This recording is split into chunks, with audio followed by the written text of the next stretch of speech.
When you're solving the last layer of the Rubik's Cube, there are a couple different methods. I just want to show you one that I use, that I like. So what I've done is I've solved the top two layers, white face and the top two layers. So I've switched it over, and I've got the cross ready on the bottom. I've done that already. And now I'm going to show you what to do next. The first thing you do is you want to line up a color and see if any other colors line up.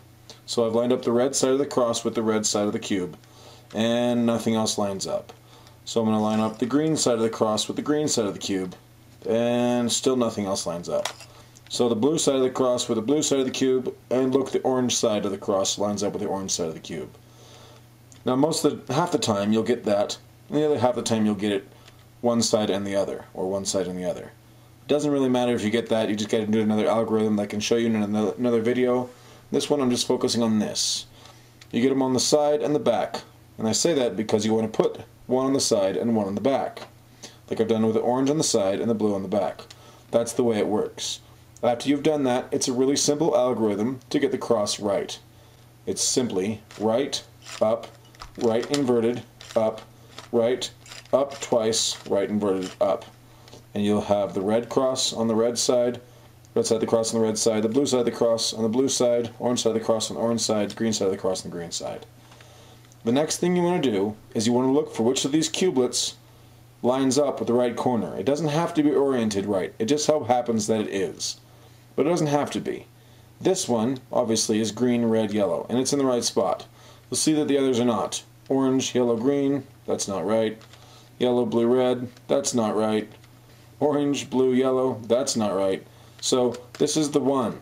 This one, if you're looking down at the top, goes in the bottom right hand corner, or if you're looking at the front, it goes in the top right hand corner. Either way, it's this corner right here that you're going to put it at. And this is also a fairly simple algorithm too. It's up, right, up inverted, left inverted, up, right inverted, up inverted, left. And sometimes you'll have to do that twice. It just so happens that it only had to be done once this time. And it solved these two corners. Well, this one's already solved. It solved this corner, and it put these two in the right spot. If it doesn't do it the first time, just do it again. It'll just take a couple times to get it right, and it'll put them in the right corners. They're not necessarily oriented right, but that's for the next step. They're in the right spot. So I'm going to start with this yellow, orange, green.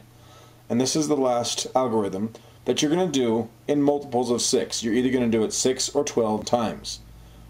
Now, this is what it is. Right inverted, right, down.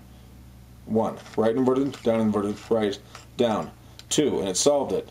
But you said it would be 6 times. Well, it will, because you do it for all cubelets at once.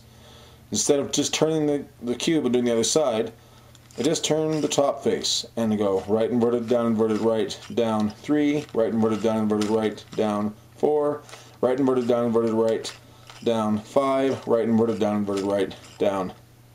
6. And it's solved. It's that simple. So, if you have any questions, feel free to contact me, comment on this, let me know what you think, and hopefully that helped you solve the last layer of the Rubik's Cube.